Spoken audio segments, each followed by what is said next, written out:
Hey bloggers, in today's video I'm going to walk you through how I do my end of month site analysis for my blogs and kind of some of the steps that I take to help me determine what path I should take with them moving forward into the next month. Hi, my name's April, and at Bloggers on the Rise I share the tips, tricks, and tools that I've used to grow 2 blogs to over 100,000 page views per month. If this sounds like something that you're interested in, please be sure to hit the subscribe button and click the bell to get notifications every time I post a new video. So for this particular case, I always start in the P24 dashboard, and I've talked about this before. I have a separate video on the dashboard and the areas that I use, but basically it allows me to see all of my site's data in one convenient place. So I can see this analytics data as well as the Search Console data for my sites in one place, which makes it a huge time saver for me. So we've got my 3 biggest sites in order here, and then we have my kind of newer sites all the way towards the bottom. So I can see for my first site, the biggest site, that the traffic is kind of steady. So one of the things I do want to look at is just, is it overall trending over time? Because the site's so, is it trending upward over time? Because the site's kind of getting bigger, the changes are less and less noticeable. So I'll look at 2 months and then 6 months just to see, are things going up? And they are. So that's reassuring that things are kind of overall moving in an upward direction. So I won't deviate too much from my plan for this site other than publishing content. I've already got a ton of posts in the works. But there are a few other checklist steps I'll go through for every site that I'll talk about in a minute. Now this site, we can see it kind of looks steady, but then there's this huge drop off. So I'm not sure what that is.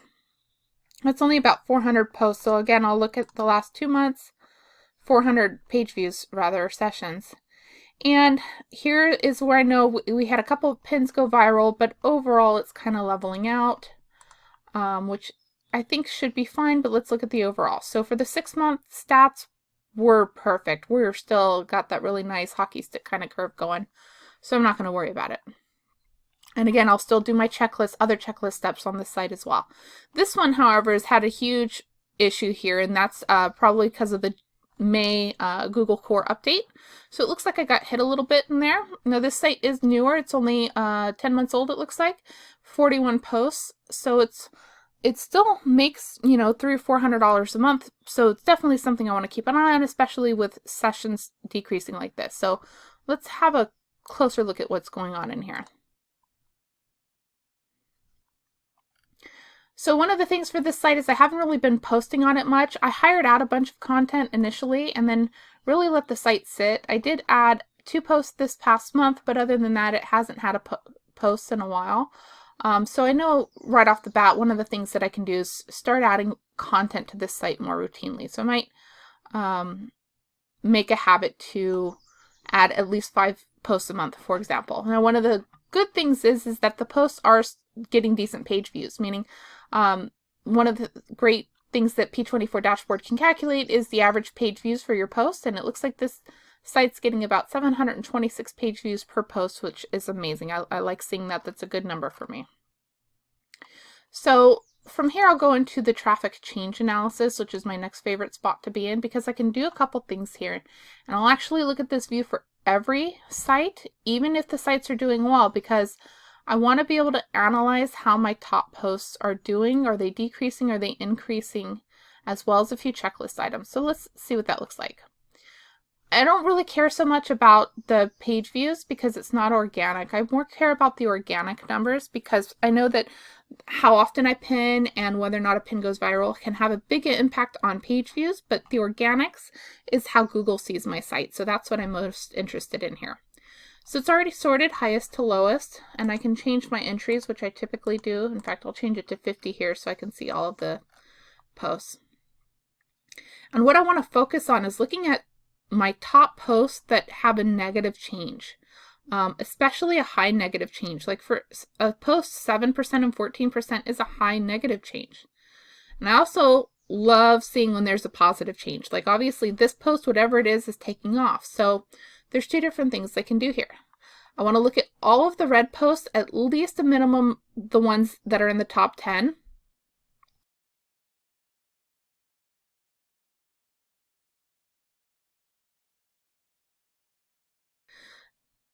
look at the red posts and see if I can ascertain why they're red. Are they, you know, how their keyword rankings are doing? Look at the post, evaluate it that way. Even compare what I'm ranking for this month compared to last month in Search Console. So, and then on the posts that are green, I'll have a quick look at those for a couple different things, and we'll cover that in a minute. So let's look at one of these that's red. I know what post this is. This post is a little bit of a seasonal post, so it's kind of a spring-summer post, but we're still in the right season for this post, so it shouldn't be going down. It is only almost 6.5 months old, so it's not quite aged yet. 2,600 words, and the average rank has actually gone up from 5.6 in Search Console to 5.4, and the click-through rate's gone up, so that's good. So I'm not sure why the page views are down. The organic page views are down. Now, they're not down that much, right? So they're down, what, about 600, but it's still a decent percentage. I'll look at the traffic over time, which is why, again, I love this tool, because it has the traffic, and I can kind of see how this post has been performing over time. And we can see how it started off with like nothing. Let's do since publish. So it started off with nothing. It must have been published around, when was it? Yeah, November 24th. And then you can see how Google picked it up, and then it's kind of been doing okay. So that's not too alarming, the trajectory it's taking. So let's see. In the top search queries, what I'll do is kind of go through here. And this doesn't have it, and I'll put in a feature request to see if they can add it, but basically what the change is for the previous 30 days. So this time frame's Search Console data, what queries I'm ranking for, and then the number of clicks I received based on what Google Search Console says, my click-through rate, my average position, and then my impressions. And you can see on some of these keywords, I've got a really high click-through rate.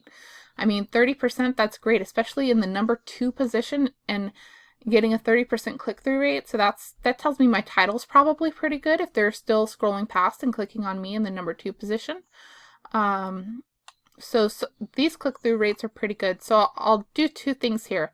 I'll look at the ones that I'm ranking the least for and see if there's anything that I can do to improve. Like this post, for example, this keyword, for example, I looked at it earlier and I got 133 impressions.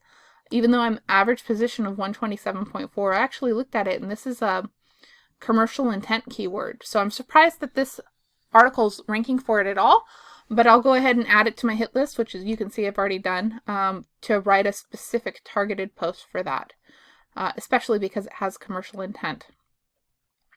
And then I'll kind of go through here to see if I can get, you know, any insights into what's going on. The other thing I'll do is I'll sort by impressions, and then I'll go high to low.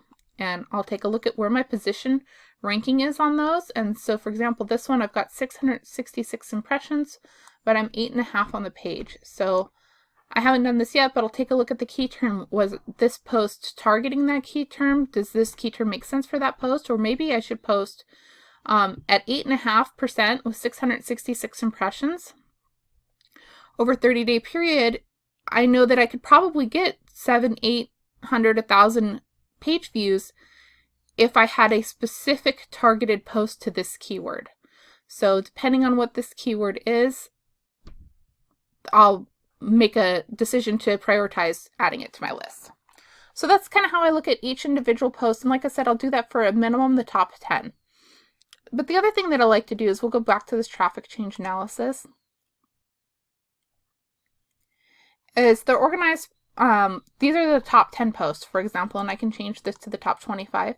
But I'll go through for each post, and I want to do 2 things for each one. One, I want to make sure that I have a Mediavine specific video for that post. A lot of my revenue for Mediavine comes from video. And so I want to make sure at least the top 10, but then, you know, each month I try to add a couple more videos, has a video to maximize my revenue when people do get to the post.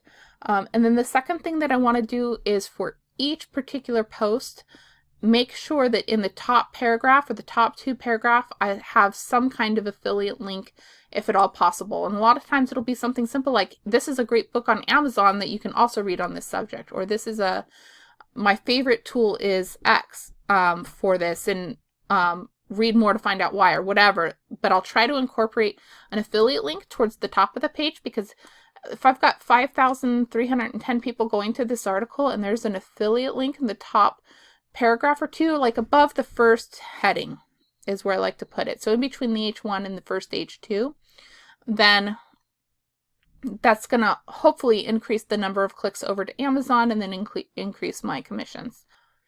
So those are the two things I'll do. And just real quick, let me show you my Mediavine. So this is why you can see here for video. Last month on my big blog, I made $314 in video, and you can see how that compares to content ads. So that's a huge amount of money for me, you know, and I think for anybody. So this particular site has 260 something articles, and I only have 21 total videos running on this site. So out of the 21 videos, I earned $314 last month. So that is the primary reason why for each of my sites each month, I make sure that my top posts have videos. And then, so I'll start off with the top 10, make sure to get those up as soon as possible. And then I'll go, you know, top 20, top 25, and so on.